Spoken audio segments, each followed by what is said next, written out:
بسم الله، الحمد لله و الصلاة و السلام علی رسول الله و علی آله و صحبه و من والاه. بینندگان عزیز و گرامی، السلام علیکم و رحمت الله و برکاته. در خدمت شما بزرگواران هستیم در برنامه دفاع از سنت. موضوع برنامه امروز ما تدوین غریب الحدیث در قرن هفتم و معرفی امام ابن الاثیر و کتاب ایشون که اسمش النهایه فی غریب الحدیث است.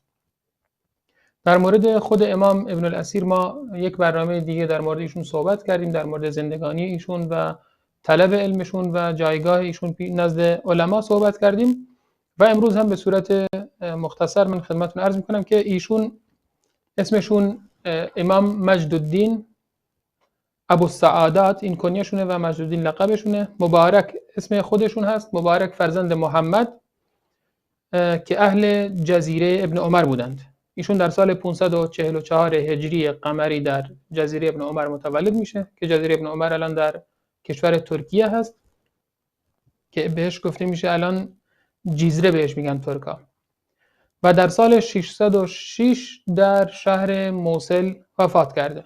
ایشون مورخ، محدث، زبانشناس و مفسر بودن و تمام علمای پس از خودشون و در زمان خودشون به علم و بزرگواری و وقار و متانت ایشون اقرار کردند.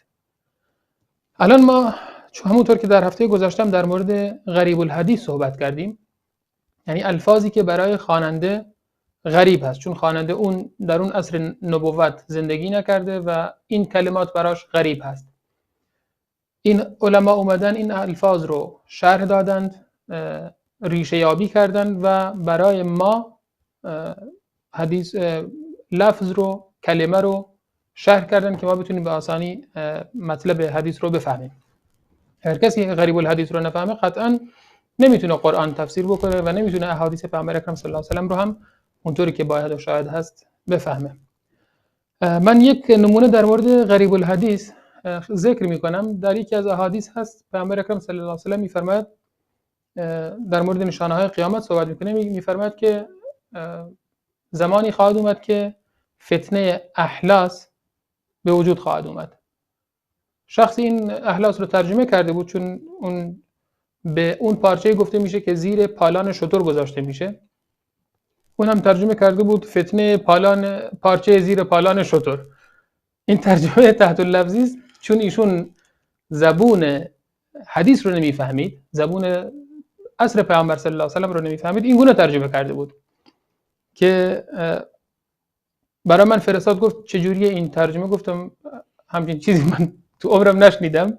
شما وقتی میخوای حدیثی رو ترجمه بکنی، وقتی لفظ اینجوری داخلش هست که خودت هم میفهمی که این عجیب غریبه، یعنی چی فتنه پارچه زیر پالان شتر، اصلا معنی نمیده، باید بری ببینی علما چی گفتن، بری غریب الحدیث رو نگاه بکنی.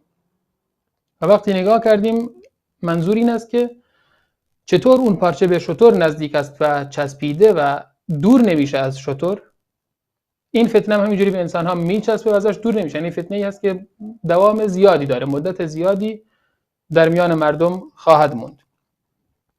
خب اینقدر اهمیت داره قضیه غریب الحدیث که انسان هم خودش گمراه نمیشه و همین که مردم رو گمراه نمیکنه. متأسفانه میبینیم افراد زیادی در مورد حدیث صحبت میکنن، چیزی هم در مورد این علم بسیار بسیار پر اهمیت چیزی نمیدونند.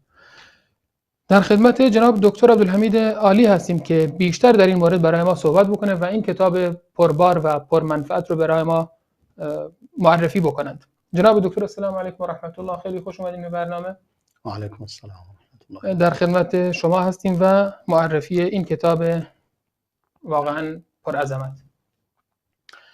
من هم خدمت شما و تمام بینندگان عزیز و گرامی عرض سلام و ادب دارم و حقیقتا مطلب بسیار مهمی است. ما داریم در مورد دفاع از سنت صحبت میکنیم و دفاع از سنت هم علمای این امت از هر زاویه و از هر جهت به آن اهمیت دادند. چه از همچنان که به مسئله جنبه سند آن بسیار توجه زیادی کردند، همچنان که بیان نمودیم در گذشته، و در متن آن و حفظ آن و اینکه محافظت کنند تغییری و تبدیلی در آن ایجاد نشود، به همین صورت به معنی و مفهوم و شرح آن پرداختند که ما تاکنون در مورد شروح حدیث چیزی نگفته ایم. یعنی مطالبی که ما در این زمینه صحبت کرده ایم به کتب حدیث پرداخته ایم که در هر عصری چه کتاب‌های تدوین شده و بعداً طبیعت تدوین در هر عصری چگونه بوده، تا اینکه ما به قرن پنجم تقریبا که رسیدیم. در اونجا گفتیم نوع تدوین دیگه برای جمع‌آوری حدیث تغییر کرد. تا سعی کردن در موضوعات معین احادیثی که موجود است میان موضوعات معینی را از آن جمع‌آوری کنند، مربوط به احکام، مربوط به غریب الحدیث، به همین صورت که در هنگامی که مقداری در مورد احادیث احکام صحبت کردیم، هرچند اون بحث مفصل تری میخواهد، مثلا بحث زیادی باز در اون زمینه مطرح است، ولی ما بالاخره به چند تا کتاب اشاره کردیم و به بحث غریب الحدیث هم رسیدیم. یعنی یکی دیگر از تدوین علما در رابطه با حدیث و دفاع از سنت و برای حفظ سنت رسول خدا صلی الله علیه و سلم توجه کردن به کلمات مشکل در الفاظ حدیث است، در متن حدیث است. یعنی وقتی که نگاه کردن حالا ما به همه جوانبش رسیدگی کردیم، بررسی کردیم، اکنون چه چیزی باید به آن بپردازیم؟ باید تمام الفاظی که تصور می شود که این لفظ احتمالاً لفظ مشکلی باشد و کسی در فهم آن به خطا برود، باید ما سعی کنیم اون الفاظ را تبیین کنیم با توجه به لغات عرب و کاربرد عرب برای این الفاظ. به همین خاطر ما در هفته گذشته وارد بحث غریب الحدیث شدیم و کتاب‌های زیادی در آن زمینه معرفی کردیم و تا نهایتاً به کتاب ابو عبید قاسم بن سلام رسیدیم و اون در مقدار بسیار کمی در مورد کتاب ایشان بحث کردیم و خود ایشان را به خیلی زیاد معرفی کردیم که چه کسی هست و بعداً در غریب الحدیث کاری که قبل از خودش شده بود همه را جمع کرد، چون بقیه چیزایی که انجام داده بوده چیزای بسیار مختصر و کوتاه بوده که اکنون و بعد از ابو عبید قاسم بن سلام باز علمای دیگر فراوانی باز در این زمینه باز تعلیف کردند، مثل امام ابن قتیبه، مثل امام حربی، مثل امام خطابی و بعد از آن امام ابن الاثیر مثلا که به صورت واضح که ما گفتیم در مورد ایشان بحث میکنیم. هرچند ما در گذشته هم در مورد امام ابن الاثیر صحبت کردیم هنگامی که در مورد جامع الاصول فی احادیث الرسول صحبت کردیم که بسیار کتاب بسیار جامع و با ارزشی بود در حدیث و در اونجا بیان کردیم که این مرد بزرگوار یک کتاب با ارزش دیگری دارد که اسم غریب الحدیث است. یعنی این وقتی که این شخص مطرح می شود این دو کتابش مورد نظر هستند بیشتر، در حالی که تالیفات زیادی دارد ولی این دو تا از همه مهمتر هستند، یکی جامع الاصول و یکی دیگر غریب النهایه فی غریب الحدیث. خودش هم گفته النهایه، یعنی به نظر خودش سعی کرده تمام الفاظ دیگه چیزی باقی نگذارد، یعنی از اونایی که در گذشته گفتند و چیزی اگر باقی مونده اینم تکمیل کند. چون مثلا وقتی که ما نگاه میکنیم اولین کسی که چیزی را مینویسد مثلا نضر بن شمیل است یا ابو عبیده، قبل از نضر بن شمیل ابو عبیده ابن المثنى، اون هم کتابی را مینویسد ولی چیزای چند ورقه بیشتر نیست در غریب الحدیث. بعدا نضر بن شمیل می آید یک مقدار بیشتر، بعدا چند اصبعی می آید و اصمعی می آید و چند مورد دیگر، افراد دیگر موارد بسیار کمی. اولا چون در اون اصل مردم هنوز نزدیک بودن به اصل اصحاب و هنوز زبان عربی با زبان عجم قاطی نشده بود و برایشون خوب بود. ولی دیگه وقتی که امام ابو عبید قاسم بن سلام سعی کرد نباید بیشتر به آن بپردازد و تلاشش بر این بود اون چیزی که اونا نوشته بودند و خودش هم به آن اضافه نمود، دیگه خیال کرد دیگه کارش تمام شده. دیگران دنبال اون اومدن، باز هم دیدن گفتن دیگه ما کارو تمام کردیم، چیزی باقی نگذاشته ایم. ولی بعدن مثلا امام ابن قتیبه اومد همین کارو انجام داد، امام حربی اومد همین کارو انجام داد. هر کدوم می اومدن گفتن دیگه چیزی باقی نگذاشتیم، ولی بعض دیگران که می اومدن به اندازه اونا بازم جمع میکردن. درسته، چون رفته رفته علم کمتر میشد، کلمات سخت‌تر میشد، سخت‌تر میشد، یعنی کلمات ناشناخته بیشتر میشد. و در نتیجه ما در ابتدا متوجه شدیم این علم رفته رفته و کم کم به رشد کامل خودش رسیده. و حتی جمع آوری احادیث در ابتدا عدد کمی احادیث را جمع می‌کردند، بعداً رفته رفته بیشتر شد، زیاد شد تا به حد اعلای خود رسید و تا حدیثی باقی نموند مگر اینکه آن را جمع کنند. و در این زمینه هم به همین صورت لغات را یکی پس از دیگری دنبال اومدن تا امام خطابی در قرن چهارم. اینم اومد دیگه گفت، اونا گفتن چیزی باقی نمونده، حالا منم چیزی چیکار کنم، چجوری بشه منم چیزی پیدا کنم. ابو عبید قاسم بن سلام 40 سال تمام مشغول جمع آوری بود. گفت در این 40 سال دیگه چیزی باقی نگذاشتم، کارتون آسونه. وقتی بعد از اون امام ابن قتیبه، امام حربی، دیگرانم اومدن، باز هم دیدن نه بابا احادیث خیلی به اندازه او باز هم جمع کردن. بعدا امام خطابی هم گفت دیگه برای من چیزی باقی نگذاشتن. وقتی که میگه نگاه کردم با دقت بیشتر گفتم نه بابا بازم احادیث زیادی هست، الفاظ بیشتری هست، باید روی ارکان شود. اون هم به اندازه اونا جمع کرد، یعنی در سطح اونا 4 مجلد کتاب مثلا امام خطابی هم. بعد از اون هم باز هم کار تمام نشد. چند نفر دیگر، امام هروی آمد و افراد دیگر، و امام جزری بعد از همه حالا گفت پس فایده ای ندارد، من بیام اون چیزی که تا به حال شده جمع کنم و اگر چیزی مونده بود باید اضافه کنم. همین کار رو انجام داد. درست. به همین خاطر این امام ابن الاثیر همچنان که گفتیم در یک خانواده ای هستند، همه اهل علم، خانواده کاملا اهل علم که گفتیم مثلا صاحب کتاب الکامل فی التاریخ این هم برادر همین امام ابن الاثیر مبارک که این اسمش عز الدین ابو الحسن علی بن ابی الکرم است. یا مثلا گفتیم کتاب دیگری مثلا المثل السائر في الادب الكاتب والشاعر، این هم مال برادرش ضیاء الدین.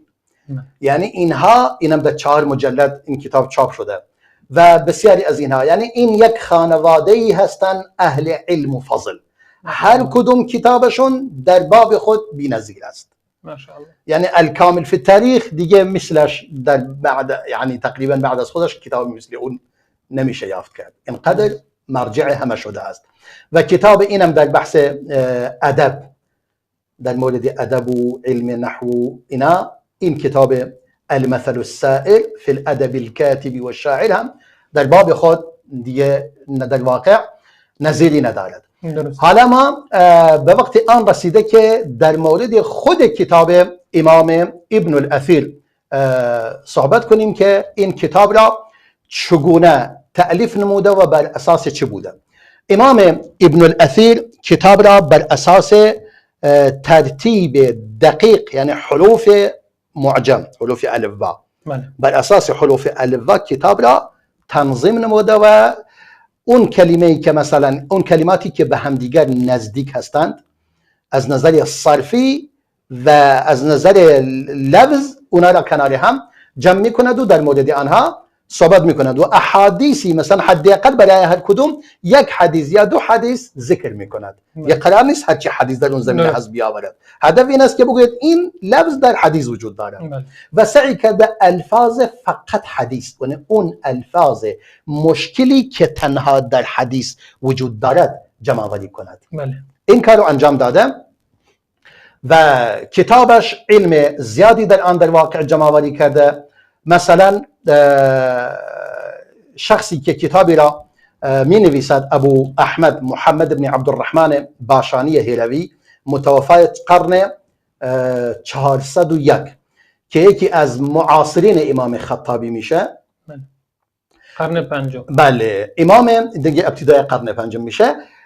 کتاب شما فرمودین قرن 400 امام شما 401 فرمودید قرن 401. نه بله سال 401 یعنی قرن ابتدای قرن پنجم که کتابی به اسم السائر فی غریب القرآن والحدیث.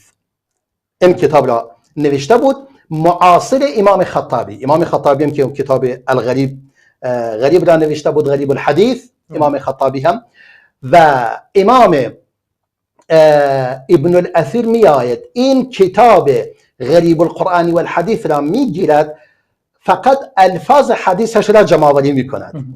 اون الفاظ حدیثی که از آن هست آن را جمع‌آوری می کند و چون خیلی دقیق این کتاب ابو عبید احمد بن محمد عبدالرحمن باشانی هروی خیلی کتاب با ارزش و قشنگی است، ولی جمع بین تمام یعنی هم الفاظ قرآن هم الفاظ حدیث را جمع‌آوری کرده بود. در نتیجه امام ابن الاثیر می آید که اون کتاب را می خواند، تمام چیزی اون دارد در مورد حدیث اون را جمع‌آوری می کند. و بعدا کتاب دیگری میگه بعدا اطلاع پیدا کردم بر کتاب ابو موسی مدینی.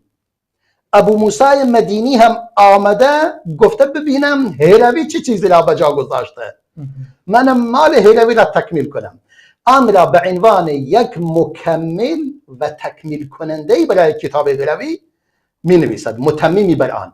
و می گوید خود امام ابن الاثیر می فرماید در نهایت زیبایی و قشنگی آن را می نویسد. دیگه امام ابن الاثیر می آید این دوتا کتاب که میگه خیلی بزرگ و قشنگ هستند و دارای چندین مجلد هستند، از این دو کتاب شروع میکنه بنوشتن. اون چیزی که اونا آوردن می آورد. حالا دیگه میخواد ببینه اونا چه چیزی آوردن جلوی چشمش میگذارد. اکنون مطالبی که اونا نیاوردن به آن اضافه کند، اینا تکمیلش کند. به همین خاطر کتاب امام ابن الاثیر دیگه مکمل آنچه که در گذشته بوده همه را در آن جا داده. در کتاب بسیار با ارزش و قشنگی است که انشاءالله در بخش دوم یا بعد از میان برنامه سعی میکنیم به قسمت های از آن میپردازیم و مطالبی از آن بیان میکنیم. پس میگوید من تمام اون چیزهایی که در اونجا بود من آوردم. اون قسمتی که مربوط به هروی بود اشاره میکردم ها، یعنی این در کتاب هروی وجود دارد. اون چیزی که در کتاب ابو موسی هست سین را نوشتم، یعنی این مال در کتاب ابو موسی وجود دارد. و اون چیزی که خودم به آن اضافه کردم دیگه چیزی روش نگذاشتم بگویم سینی هایی یا بگویم ثایی که اشاره به ابن الاثیر باشد. تمام، یعنی این مال خودم هست بدون علامت تا مشخص شود کدوم مال من است و کدوم مال اون است. و بعدا میفرماید من آمدم در این کتاب غریب الحدیث و آثار را جمع آوری کردم و به دو قسمت تقسیم نمودم، به دو گروه، یعنی تمام اون چیزی که در این کتاب وجود دارد به دو قسمت تقسیم می شود. قسمت اول مضاف الی مسمى، یعنی یکی به نسبت داده می شود به یک شخصی، یعنی این حدیث یا این لفظ، و قسمتی اضافه یعنی نسبت داده نشده به کسی، نگفته مثلا این از چه کسی است. میفرماید اون کسی که اون یکی که به هیچ کسی نسبت داده نشده اکثر آن هم از احادیث رسول الله است صلی الله علیه وسلم، الا مقدار بسیار کمی که حقیقت آن معلوم نیست آیا از حدیث رسول الله است اون الفاظ یا از حدیث غیر اوست. به هر صورت آورده شده، یعنی این اونایی که ما نسبت ندادیم که از لفظ پیامبر یا به لفظ یکی از احادیث، چون اینها سعی کردن احادیث را جمع آوری میکردن بر اساس احادیث رسول الله، احادیث صحابه، احادیث تابعین، به این صورت تقسیم میکردن و الفاظ را نسبت میدادن به هر کدوم که مثلا در اون حدیث آمده، یا در لفظ حدیث ابوبکر، در لفظ حدیث مثلا سعید ابن مسیب، محمد ابن سیرین مثلا، به این صورت چیزی می آوردند و به آن نسبت میدادن. حالا میگه بعضی از اونایی که اصلا به کسی نسبت داده نشدن بیشتر بر حدیث هست، حديث صحيح وجود دارد وقسمتي أزانم معلوم نيست ك مالك كسيس تا وقد نبهنا عليه في مواضعه ما اون اماکن را معین کردیم مربوط به چه کسی است. یعنی اون الفاظی که این از دو تا کتاب گرفته و در این کتاب گذاشته به این دو قسمت تقسیم می شود. میگه اون جاهایی که اشاره نشده این از لفظ حدیث گرفته شده یا از لفظ قول صحابه یا کسی من معین کردم مال یکیه. پس در نتیجه میگه من سعی کردم کتاب را به این صورت جمع‌آوری کردم و اسم کتاب را گذاشتم النهایه فی غریب الحدیث والاثر و امام سیوطی میفرماید این کتاب بهترین کتاب غریب حدیث است و جامعترین آن هست و مشهورترین آن هست و از همه بیشتر در بین اهل علم متداول است و اهل علم از آن استفاده میکنند. حالا امام ابن الاثیر خودش مطالبی را برای ما بیان میکند. میگوید پس این وجود چه ضرورتی وجود دارد به این نوشتن چنین کتابی اصلا؟ به خاطر چی؟ میگه الفاظ حدیث الفاظ به کلی به دو گروه تقسیم میشوند، یا الفاظ مفرد است یا الفاظ مرکب هست. مفرد معمولا قبل از اینکه شما مرکب بلد باشید باید مفردات بلد باشید. یعنی چی؟ یعنی شما یک جمله را میبینید، این جمله اول ببین مثلا این کلماتش را یکی پس از دیگری، مثلا الدین النصیحه، این یک حدیث است. اول باید ببینیم دین یعنی چی، بعدن باید ببینیم نصیحت یعنی چی، بعدن ببینیم این جمله با هم یعنی چی.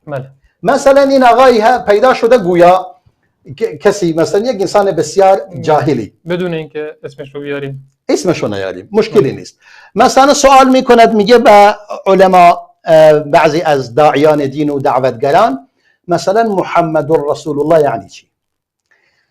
برای فهم این کلمه و این جمله ما نیاز هست اول ببینیم محمد چی هست صلی الله علیه و سلم، بعدن رسول چی هست، بعدن الله چیست. اینا به آن گفته می شود مفردات و بعدن این جمله با هم که ترکیب می شود چه معنی می رساند و بیانگر چی هست. متوجه هستی؟ مثلا این شخص در ذهن خودش یک معنی باطلی یک معنی تحریف شده برای این مثلا کلمه آورده، مثل همون فتنه احلاس. دقیقا مثل فتنه احلاس. یعنی اومده این لفظ میگه محمد رسول الله یعنی چی؟ خیلی خوب، محمد واضح است. این یک جمله مثلا اگر ما نگاه کنیم یک جمله خبری است تشکیل شده از یک مبتدا و از یک خبر که خبرم با یک ترکیب مضاف الیه اضافه. ترکیب اضافی در اونجا وجود دارد. محمد مسند الیه، رسول مسند است. پس در نتیجه این آقا خودش که اصلا این چیزا بلد نیست، بیایید برایش توضیح بدید این یک جمله خبری است یا این یک جمله چیز، اینا را شنیده وقتی که این سوالا را پرسیده بعضی گفتن این مبتدا است و این خبر، خودش یادش رفته میگه این اسم است و این خبر.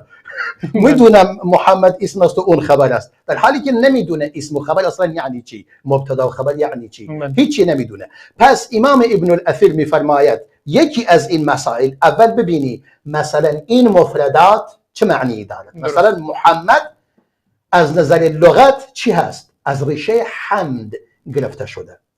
حمد رفته باب تفعیل شده، مثلا حمد یحمد، تحمید اسم مفعولش میشه محمد. یعنی محمد اسم مفعول است. یعنی چی؟ یعنی ستایش شده، یعنی ستوده. در برابر مذمم یعنی ذم شده، ولی این یعنی ستایش شده و پسندیده. در نتیجه این اسم با این معنی زیبا و قشنگ شده یک علم برای رسول خدا صلی الله علیه و سلم. محمد رسول الله، رسول الله. رسول چیست؟ رسول صیغه فعول است به معنی مفعول. مثلا یعنی محمد مرسول الله، محمد مرسول الله است. رسول به معنی مرسول یعنی فرستاده شده. الله هم یعنی مال الله. الان در اینجا این اضافه چه معنی دارد؟ مثلا رسول الله در لحاظ علم نحو مثلا اضافه یا به معنی لام است یا به معنی فی است یا به معنی من است. این شخص این چیزا اصلا بلد نیست. الان شما داری یادشون میدی. حالا رسول الله یعنی محمد رسول لله، در اینجا رسول میتواند یعنی این اضافه به معنا لام است، یعنی رسول است برای الله، از جانب الله رسول است. حالا مثلا در اینجا این جمله ما حلش کردیم، تقریبا یک جمله مبتدا و خبر و مشخص شد، الله مضاف الیه است، یعنی محمد رسول است. به رسول چه کسی است؟ رسول لله، رسول الله است. تمام شد و رفت دیگه، معنی دیگه ندارد. پس یعنی شما مطمئن باشید که محمد فرستاده است از جانب الله و این ایمان داشته باشید. اولین کار همین است. دیگه بعدا مثلا طوری تفسیرش میکند، میگه لا اله الا الله یعنی چی؟ یعنی لا معبود بحق الا الله. اینم میگه یعنی لا متبوع بحق الا محمد، معاذ الله. در حالی که این لفظ این نگفته لا رسول الا محمد، مثلا نگفته لا متبوع الا محمد. اگر میگفت لا متبوع الا محمد این معنی میرسوند، ولی اینجا گفته لا، اصلا لا وجود ندارد، محمد رسول الله. از نظر بلاغی، از نظر علم معانی این به چه معنی گفته می شود؟ از این لحاظ مثلا گفته می شود محمد رسول الله اگر اون شخصی که شما یعنی خبری که به کسی می دهید به دو معنی می دهید، یا فائده الخبر است یا لازم الفائده است. یعنی چی؟ یعنی می خواهی خبری به کسی برسانید که خالی الذهن است و می خواهی چیزی به او القا کنید، یا لازم الفائده یعنی همچنان که تو میدانی من هم میدانم، تو میدانی محمد رسول الله است منم میدونم. یعنی فقط میگه شما یعنی تو میدونی که او میدونه، میخوای بگویی من هم میدونم، این میگه لازم الفائده. پس این خبر اگر شما به کسی خبری میدهید که ذهنش خالی است، هیچی در مورد اون مورد نمیداند، نیازی نیست تاکید کنید، راحت میگی محمد رسول الله. تأکید لازم نیست، چون خیلی اون شخص نسبت به اون قضیه هیچ ذهنیتی ندارد، اون را انکار نمی کند، منکر هم نیست. از محمد رسول الله واضح است، معنی واضح است. اما اگر کسی منکر هست، بهتر است که شما یک تأکیدی در آن به کار ببرید، بدون تأکید نگویید. بگویید این محمدن رسول الله یا این محمدن لا رسول الله، دو تا تأکید برایش بگذارید، یکی این یکی لا. مثلا اگر کسی انکار شدیدتر بود، میخوای سه تا را بذار، بگو والله این محمدن لا رسول الله، مثلا قسمی اون برای اضافه میکنید. مثلا این میشه از نظر علم معانی، از نظر علم نحو، از نظر لغت، از نظر اشتقاق، از نظر صرف، به این گونه این مسئله جمله بررسی می شود. امام ابن الاثیر می فرماید جمله کلمات یا مفرد است یا مرکب است. اگر مفرد است اولین کار باید شما اولین هر چیزی اول به مفردات آن باید فکر کنید، بعداً به ترکیب آن نگاه کنید.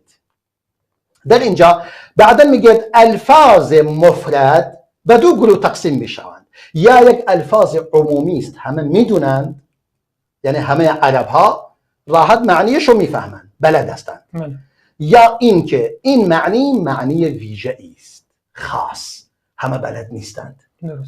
مثلا من یادم هست از یک دکتر عرب پرسیدم، اهل یمن بود، گفتم کمعه یعنی چی؟ گفت والله نمیدونم.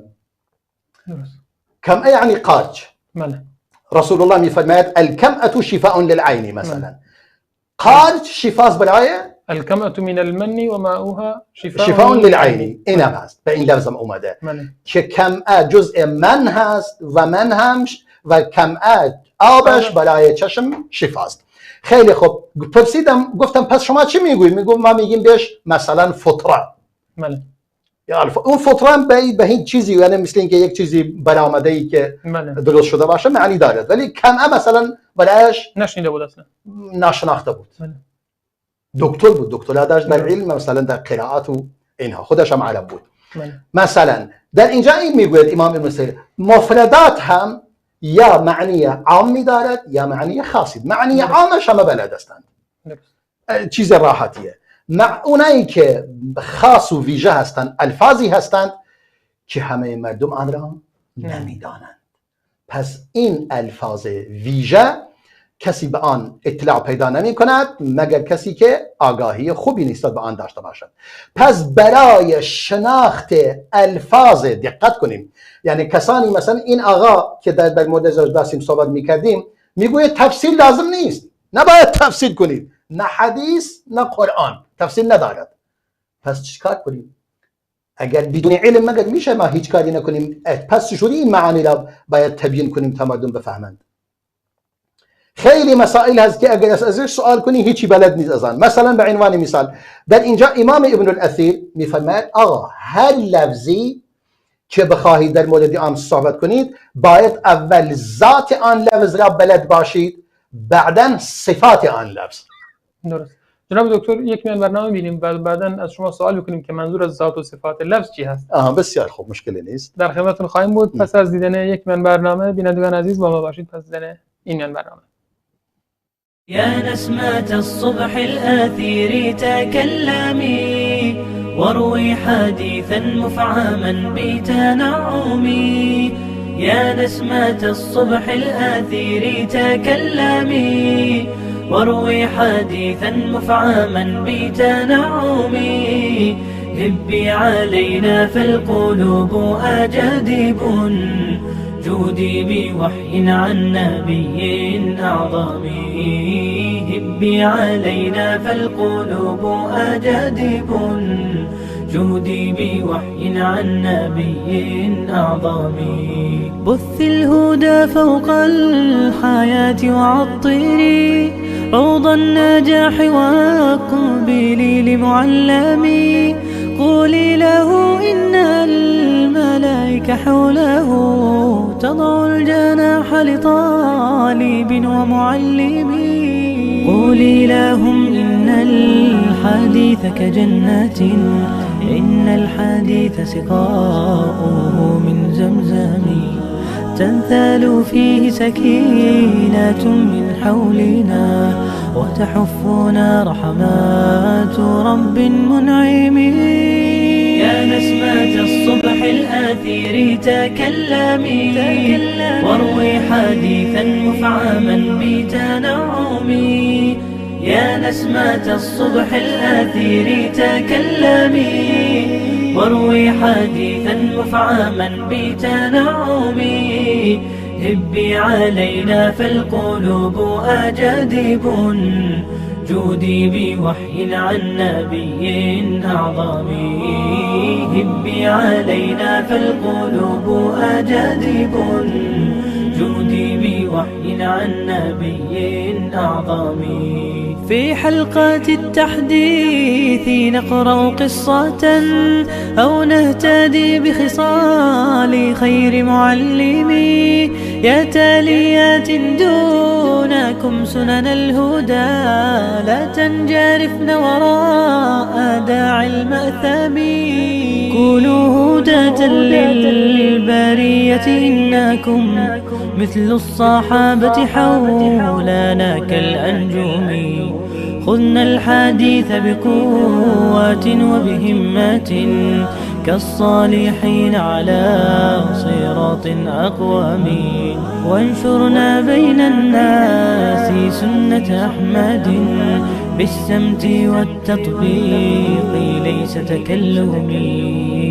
يا سعد من سمع الحديث بقلبه نال النظرة ذاك خير المغنم. يا سعد من سمع الحديث بقلبه نال النظرة ذاك خير المغنم. آل النجاح جوزيتم عن جمعنا رأي الإله بجنات وتنعم. آل النجاح جوزيتم عن جمعنا رأي الإله بجنات وتنعم.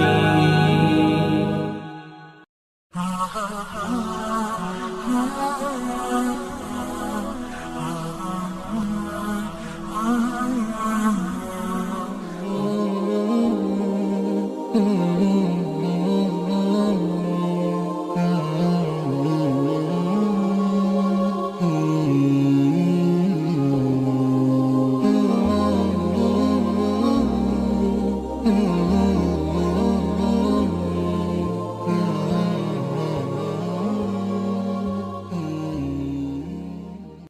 دوباره خدمت شما بینندگان عزیز و گرامی. در خدمتتون هستیم در برنامه دفاع از سنت و موضوع این هفته در مورد تدوین در مبحث غریب الحدیث است.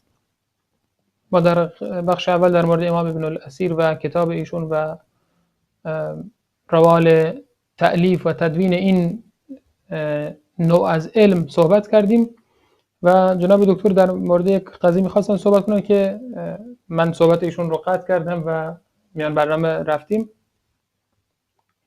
در مورد شما فرمودید ما باید در مورد ذات و صفات الفاظ بدونیم. این حرفی است که امام ابن الاثیر می‌فرماید. بله، امام ابن الاثیر فرمودند که کلمات به دو گروه تقسیم بشوند، یا عام هستند یا خاص هستند. بله. اون عام که همه بلد هستند و آسون است، نیاز به شرح زیادی ندارد، و خاص هم دیگه این فقط علما باید این را میدانند که ما یک چند نمونه ذکر کردیم. و اکنون میفرماید این لفظ خاص باید از دو جهت شما آن را بررسی کنید، یکی در مورد ذات کلمه، یکی در مورد صفات کلمه. درست.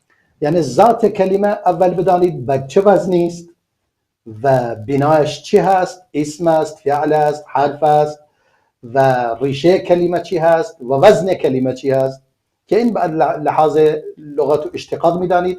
بعدا صفات این کلمه چی هست. درست. این کلمه مثلا اسم فاعل است، اسم مفعول است، مثلا فعل امر است، فعل ماضی است. بعدا نقشش در جمله مثلا فاعل است، مفعول است. نقش و اعراب آن را باید بدانید. درست. امام ابن الجوزی ابن الاثیر فرمود پس برای الفاظ خاص، یعنی اون کتاب غریب الحدیث، با توجه به چی؟ به این بخش دوم داریم بحث میکنیم و فرمود این بحث هم کار آسونی نیست. خیلی از علما در این زمینه وارد نشدند، یعنی اینا عدد انگشت شماری هستند که وارد این باب شدند، چون الفاظ حدیث چیز ساده ای نیست. هر کس خیلی خوب بر آن مسلط باشد تا بتواند درست و آگاهی کاملی بر لهجات عرب و لغات عرب داشته باشد تا درست بتواند این الفاظ را تفسیر کند، معنی کند. وگرنه هر کسی نمیتواند در این باب وارد شود. باب عجیب کاری آسونی نیست. و بعدا امام ابن الاثیر پس میفرماید غریب الحدیث همچنان که گفتیم در عصر رسول خدا نیازی نبوده به چنین چیزی، در عصر صحابه همچنین و در عصر تابعین هم تقریبا دیگه نیاز پیدا میشه، ولی کمتر، مثل آن نیست. به همین خاطر وقتی که نگاه میکنیم تا به اینجا رسیده به صورت تدریجی، یعنی این علم به صورت به تکامل رسیده و به حد اعلای خودش رسیده. در اینجا مثلا امام خطابی که گفتیم وقتی که امام ابن قتیبه میآید و مطالب دیگری را اضافه میکند، میگه دیگه در این باب چیزی باقی نمونده. تصورش بر اینه امام ابن قتیبه امام ابن قتیبه تصور میکنه دیگه چیزی باقی نگذاشته. بعدا امام خطابی میگه مگه وقتی که نگاه کردم بابا دیدم به اندازه امام ابن قتیبه من جمع‌آوری کردم، دیدم نه این خطاست. یعنی من تصور میکردم دیگه سابق چیزی برای لاحق باقی نگذاشته. اون کسی که در گذشته آمده دیگه چیزی برای آیندگان باقی نگذاشته، همه چیزو گفته. ولی نه، اینجوری نیست. قطعا آیندگان کار گذشتگان را تکمیل میکنند. یا میتونیم بگوییم شاید اون چیزی که به نظر امام ابن قتیبه دیگه بقیه آسون بوده، ولی امام خطابی بعدا گفته نه، ظاهرا کلمات بسیار زیادی بیشتری وجود دارد که باید به آن بپردازیم. بعدا امام خطابی که دوباره خودش شروع میکند میگه من دیگه تلاش کردم هر آنچه یعنی مطالب زیادی را جمع‌آوری کنم، اما الا بعدا گفته وقد بقي من وراء ذلك احاديث ذوات عدد لم اتيسر لتفسيرها. ولی میگه باز هم احادیث دیگری مونده که من نتونستم آن را تفسیر کنم و آن را رها کردم تا پروردگار یک کس دیگری بعد از ما بیاید و این دریچه گشوده شده و آن بالاخره پروردگار قدرتی به او بدهد این امر را تکمیل کند. ماشاءالله.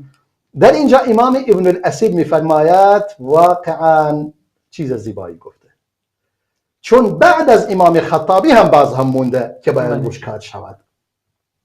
میگه لقد احسن الخطابی و انصف و عرف الحق فقاله. میگه واقعا زیبا گفته امام خطابی و انصاف را به خرج داده و حق را شناخته و امر گفته است و واقعا صدق و حقیقت را بیان کرده. در نتیجه ایشون نتونستند، یعنی اون چیزی برای بالاخره آیندگان باقی گذاشته که آیندگان بیان اون را تکمیل کنند. در نتیجه منم این کتاب را آوردم و سعی کردم کار خودم را الحمدلله یعنی بالاخره کار زیادی انجام داده امام ابن الاثیر. مثلا ما حالا ظاهرا وقت شما اشاره می‌کنی که وقت هم داره به پایان میرسد و ما هنوز وارد کتاب نشده ایم. ولی الحمدلله در مورد کتاب مثلا گفتیم الان امام مثلا ابن الاثیر که کتابش را بر اساس حروف الف با تنظیم نموده. اولین چیزی حرفی که برای امام میآورد در کتابش مسئله اببه. این کلمه هم در قرآن هست هم در حدیثی که انس عمر بن خطاب میفرماید قول پروردگار که فرموده و فاکهه و ابا، فرمود فمل ابو. این فاکهه که معلوم است، اما اب چیست؟ یعنی امام عمر میپرسد راستی اب به چه معنی است؟ در اینجا سپس ثم قال ما کلفنا او ما امرنا بهذا. میفرماید ما دیگه ما تکلیف نیست که حتما تمام این الفاظ را بلد باشیم. حالا این نمیدونم، تمام دیگه نمیدونم چی است و به ما امن نشده ایم. بعدا امام ابن الاثیر میآید ابرا توضیح میده، چون دیگه شما مثلا این لفظ برای امام عمر هم شناخته شده نبوده. یعنی چی؟ یعنی در اون لهجه‌ای که او با صحبت کرده این ابو طبعا نشنیده، در حالی که چیزی بوده خیلی یعنی معنی که همیشه مثلا با آن سر و کار دارد، به معنی المرعى المتهيئ للرعي والقطع.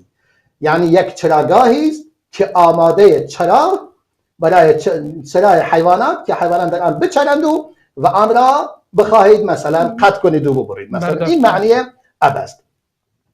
اینجوری امام ابن الاثیر اشاره میکنه در حدیث عمر بن خطاب این لفظ اب را مثلا می آورد. بعد از اببه به چی می آید دیگه؟ کلمه ابده را می آورد که رسول خدا میگه در اینجا اشاره میکند به حدیثی که رافع ابن خدیج میگه اصبنا نهب ابل فند منا بعیر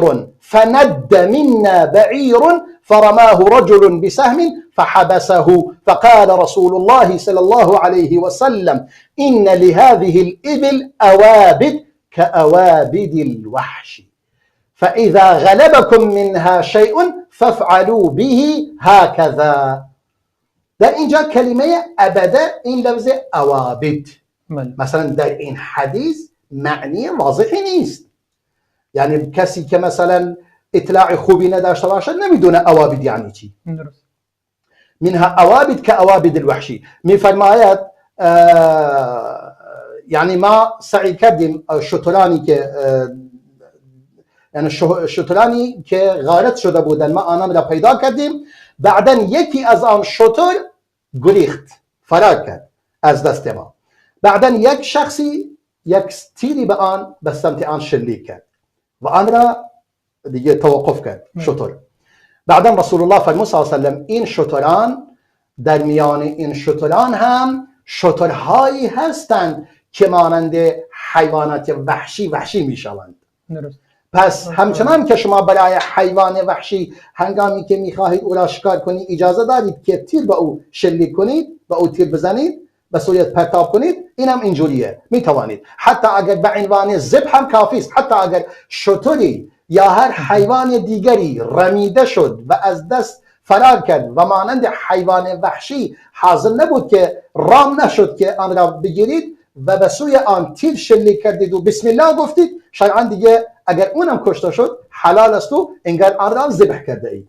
این هم مثل اوناست. پس در اینجا این اوابد در اینجا منظور جمع آبیده است که به معنی توحش هست. درست. التي تأبدت أي توحشت، بمعنى توحش است مثلا کلمه ابده. و ابدا در زمان به معنی یک مدتی از زمان، یعنی مدت ناشناخته از زمان، انگار مثل توحش، یعنی تقریبا این حالتو به خود میگیرد. اینجوری امام ابن الاثیر کتابش را آغاز میکند و یکی یکی احادیث مربوط به آن را مثلا ذکر میکند. در اینجا مثلا میگه سین یعنی از مال ابو موسی است، اون یکی هم سین مال ابو موسی، این یکی ها مال چی بوده؟ هروی بوده. ولی اولی اببه نه در هروی بوده نه در کتاب ابو موسی بوده. در نتیجه اون یکی از خودش آورده مال اببه. این روش امام ابن الاثیر در این کتابش و به همین صورت مثلا می رود و چند تا مورد دیگری ذکر می کند. مثل المؤمن مثل الشاة المأبورة، مثلا میگه المأبوره یعنی اکلت الابره فی علفها فنشفت فی جوفها، میگه نمونه انسان مؤمن مانند یک گوسفندی است که سوزن به او خورده شده، مثلا مأبور. حالا مأبور مگر میشه گوسفند در اون زمان با آن سوزن زده میشد؟ نه، با علف سوزن میخورد که در وجودش فرو میرفت. اینجوری مثلا نگاه میکن دقیقا مثلا اومده این کلمه مأبوره، میگه مأبوره از کلمه ابره است، ابره یعنی سوزن. درست. مثلا به این صورت بعدا میگه اینم در کتاب موسی بوده، سین به آن اشاره میکند. و مثلا بعدا میاد ابرده، بعدا ابرزه، بعدا به این صورت ابسه. به این صورت یعنی میاد امام ابن الاثیر بر اساس حروف معجم این کلمات را یکی پس از دیگری می آورد و برای هر کدام حدیثی را مثلا نقل می کند که مناسب آن باشد. درسته. جزاکم الله خیر جناب شیخ. 1 دقیقه فرصت داریم به پایان برنامه. اگر میبینید مطلب مهمی هست میخواید ذکر کنید در خدمتتون هستیم. والا اصل قضیه همین است که ما یعنی این که اهل علم آمده اند به مسائل غریب حدیث پرداخته اند برای اینکه معنی و مفهوم احادیث همچنان که از الفاظ حدیث و سند حدیث و متن حدیث محافظت نموده اند، آنچنان بر لغات احادیث هم محافظت نموده اند و تک تک آن را جمع‌آوری کرده اند، آورده اند و آن را شرح نموده اند با اقوال اهل علم و با یعنی مقارنه و مقایسه با الفاظ مختلف عرب در مورد اون چیز.